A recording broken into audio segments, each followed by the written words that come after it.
Regresamos con Luis Christensen, presidente de la firma Consultores 21. Tienen mucho trabajo por estos días las encuestadoras y van a tener mucho más en los próximos meses. La credibilidad de estos estudios es fundamental porque para muchos políticos y para muchos votantes, electores, hay una gran diferencia que puede ser la clave. El deseo y la realidad. ¿Qué es lo que está predominando en Venezuela? ¿El deseo en un candidato ganador o el deseo de un cambio o la expectativa real de que ocurra ese cambio? Sí, yo creo que has enumerado correctamente el orden de los factores. Porque lo primero que se produce siempre es el deseo de que las cosas cambien y eso está muy acentuado hoy en Venezuela. De hecho, más del 70% de los venezolanos sienten que aquí tiene que ocurrir un cambio de rumbo en la manera en que están ocurriendo las cosas. Esos procesos de cambio, cuando se dan por vías distintas a la fuerza, están vinculados siempre a procesos electorales. Entonces, en los procesos electorales se introduce una segunda variable clave, que es cuántos de esos que están deseando el cambio de rumbo se animan a participar en el proceso electoral. Y eso es un factor clave en el caso venezolano, porque no todos los electores van a terminar votando el día de la elección. Y una de las características que estos procesos de participación electoral han tenido en Venezuela, sobre todo a partir del año 2006, es que hemos estado viviendo un acelerado proceso de deterioro de la imagen, el prestigio, la reputación del organismo encargado de organizar elecciones en Venezuela, del Consejo Nacional Electoral. Y diera la impresión de que, digamos, el gobierno está utilizando esa pérdida de prestigio del Consejo Nacional Electoral como un mecanismo de generación de abstención, digamos, dirigida. Básicamente, ¿por qué? Porque si nosotros ponemos al Consejo Nacional Electoral aquí en el medio y dividimos al país o lo polarizamos sobre la base del CNE, el país se va a polarizar aproximadamente 60 a 40 a favor de la desconfianza y de la mala evaluación del Consejo Nacional Electoral. Pero con una característica, y es que los que desconfían del CNE mayoritarísimamente es gente que no está en sintonía con el gobierno y los que confían en el CNE mayoritariamente son gente que tienden a estar en sintonía con el gobierno. Es decir, tenemos un árbitro, un organizador que es visto de manera totalmente distinta por las partes. Y esto trae una implicación práctica. Y es que la desconfianza en el CNE actúa como un desmotivador para votar en la oposición. Y puede ser determinante para un resultado. Puede ser muy influyente. Ahora, te voy a poner entonces un ejemplo de qué tan influyente puede ser y cómo han cambiado las cosas hoy en día. Hace unos 5 años atrás, el gobierno hubo momentos en los que no era mayoría en el país, pero era capaz de construir una mayoría electoral producto de la abstención. Hoy en día, el gobierno no es mayoría en el país en términos de respaldo y tampoco es mayoría electoral. Eso hace que nos diga, el escenario cambió. Sin embargo, la abstención está generando un impacto muy fuerte, tan fuerte como lo siguiente. Si nosotros dividimos al país entre los que evalúan positivamente la gestión del presidente Maduro y los que no, y aquí voy a ser generoso en la evaluación del presidente Maduro, voy a tomar su mejor valor, que es alrededor del 30%, podríamos decir que el país entonces está 30 a 70. 30% evalúa positivamente el presidente Maduro, 70% no.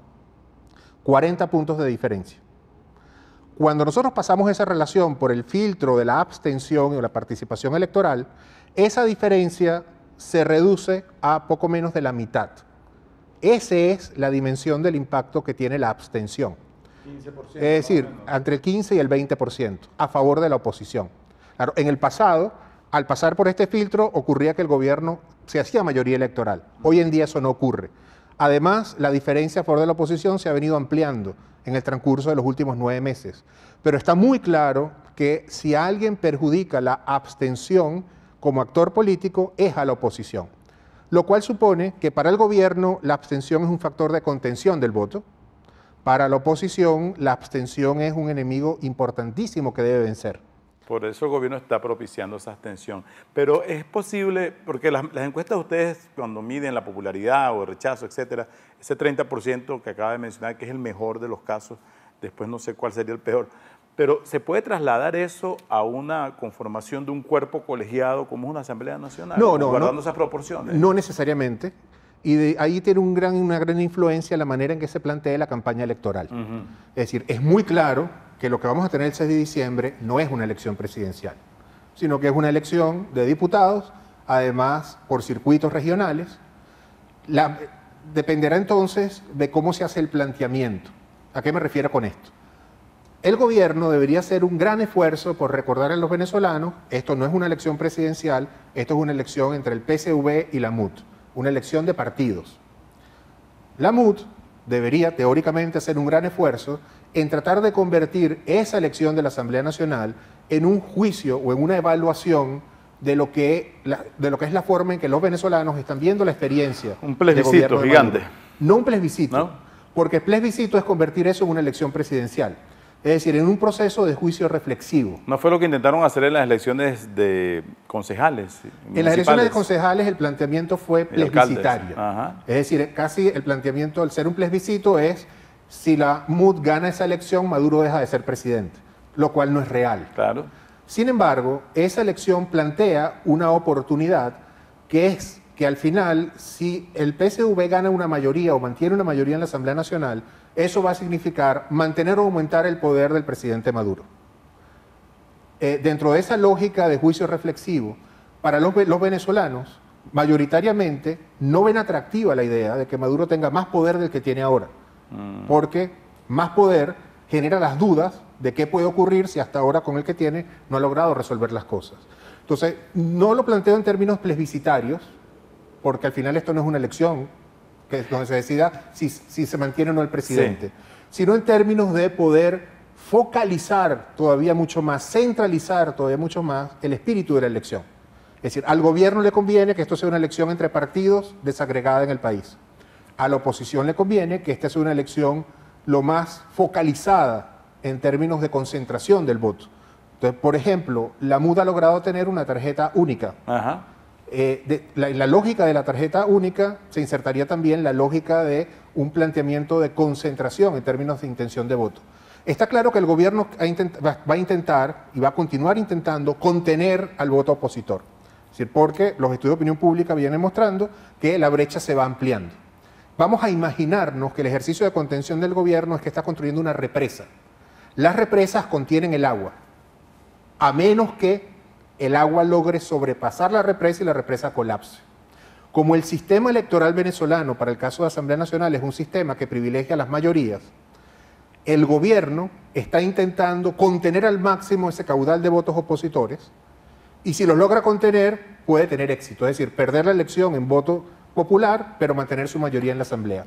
Pero si el agua rebosa la represa y la represa colapsa, entonces pudiéramos estar en un escenario absolutamente inédito en términos de resultados. Vamos a volver sobre ese punto después de esta pausa, porque esa es la gran discusión entre la representación, el voto por mayoría simple o la mayoría absoluta, ¿no?, que podría ser determinante en la Asamblea Nacional. Conversamos con Luis Christensen, presidente de la firma Consultores 21. Esto es Análisis Venezolano y regresaremos en breve con ustedes.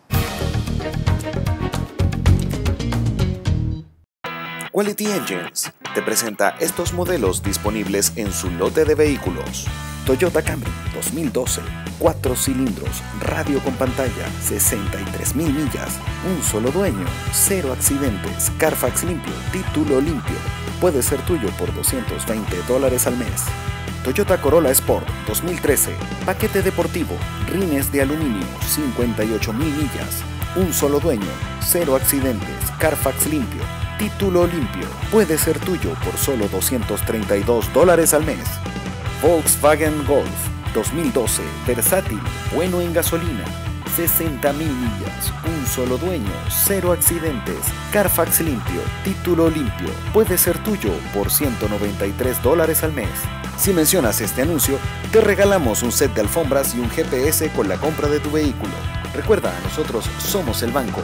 Si tienes crédito en Venezuela, tienes crédito con nosotros. Quality Engines. Quality Engines Auto Sales. Si no tienes Social Security ni crédito, nosotros lo resolvemos. Ven con la licencia americana o de tu país y de aquí te vas manejando. Te aprobamos el financiamiento del vehículo que tanto te hace falta. En Quality Engines tenemos muchos modelos para escoger. Nos adaptamos a tu estilo. Nuestra dirección 361 Northwest 36th Street, Miami. www.quality-engines.com. Quality Engines Auto Sales. Delimperio.com, tu portal de entretenimiento. Todo sobre los mejores eventos en el sur de Florida. Entérate de lo que viene, porque en delimperio.com lo tenemos todo. Teatro, fiestas, conciertos, moda, música y cine. Búscanos en delimperio.com. En Instagram, @delimperio. Delimperio.com. Baracars Rental Car. Alquila fácil, alquila seguro en el sur de Florida. Algunos solo te dan ofertas. Nosotros las mejoramos y te ofrecemos la mejor experiencia. Te incluimos seguro, GPS y la silla para tu bebé. Te buscamos y te dejamos personalmente en el aeropuerto. Ubícanos www.baracars.com, @Baracars en Twitter, Baracars Rental Car. Tronic Solutions. Tenemos las mejores marcas: celulares, tablets, drones, cámaras GoPro, accesorios. Tenemos asesoría personalizada y showroom exclusivo. Garantía en toda Latinoamérica. Puedes comprar en Miami y retirar en Venezuela si así lo deseas. Precios especiales por apertura. Estamos en el 2708 Northwest 72 Avenida Doral. Tronic Solutions. Vanguardia tecnológica. Ven a descubrir el Paseo de las Artes. Un oasis de buen teatro en Doral. Disfrute 7 obras breves y artísticos contenedores. Tenga contacto directo con sus actores más queridos. De jueves a domingos, a partir de las 6 de la tarde y por solo $5. El Paseo de las Artes, un espacio único en Doral.